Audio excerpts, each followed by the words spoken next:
Action India TV news, आपकी आवाज हमारी पहचान। केगावच्या विद्यार्थ्यांची एसटीसाठी नियमित बससेवा सुरू करण्याची मनसेची मागणी। मारेगाव तालुक्यातील केगाव वेगाव येथील विद्यार्थ्यांची एसटी अभावी होणारी शैक्षणिक फरफट थांबविण्यासाठी गावातून नियमित एसटी बससेवा सुरू करण्याची मागणी महाराष्ट्र नवनिर्माण सेनेने केली आहे। विद्यार्थ्यांच्या शाळा महाविद्यालयांच्या वेळेनुसार बसफेऱ्यांचे नियोजन करावे अशी मागणी मनसेचे तालुकाध्यक्ष फाल्गुन गोहकार यांनी वणी आगार व्यवस्थापकांकडे निवेदनातून केली। मागणीची तातडीने दखल न घेतल्यास तीव्र आंदोलन छेडण्याचा इशाराही देण्यात आला आहे।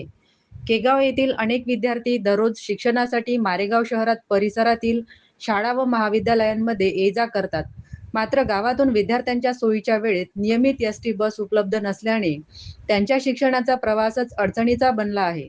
बसची अनिश्चितता असल्याने विद्यार्थ्यांना खासगी वाहनांचा आधार घ्यावा लागत असून त्याचा आर्थिक भार पालकांवर पडत आहे।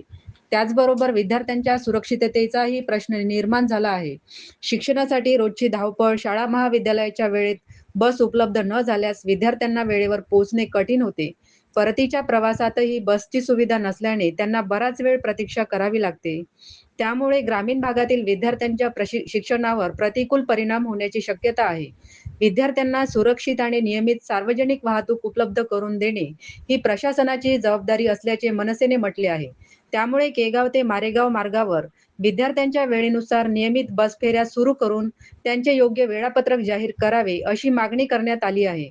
विद्यार्थ्यांच्या हिताचा विचार करून आगार प्रशासनाने तातडीने निर्णय घ्यावा, अन्यथा मनसेच्या वतीने आंदोलन करण्यात येईल असा इशारा फाल्गुन गोहकार यांनी दिला। निवेदन देतेवेळी प्रवीण कळसकर, धीरज पेचे, प्रफुल्ल गाडगे, धीरज भगवा, सुनील टोंगे यांच्यासह कलावती टोंगे, उमा पिंपळकर, पूजा ठावरी, दीपाली आवारी, सुनीता पानघाटे, निलिमा पानघाटे, वैशाली मरसकोल्हे, दिशा लडके, गंगू टोंगे, रेणुका वासेकर, वैशाली ठावरी तसेच पालक व ग्रामस्थ उपस्थित होते। विद्यार्थ्यांच्या सुरक्षेशी तडजोड नको, विद्यार्थ्यांच्या शैक्षणिक आणि सुरक्षित प्रवासाचा विचार करून केगाव येथे तातडीने नियमित एसटी बस सेवा सुरू करावी। मागणीकडे दुर्लक्ष झाल्यास मनसेच्या वतीने तीव्र आंदोलन घेण्यात येईल। मुख्य संपादक विनोद माहुरे सह मारेगाव तालुका प्रतिनिधी संतोष पिपराडे।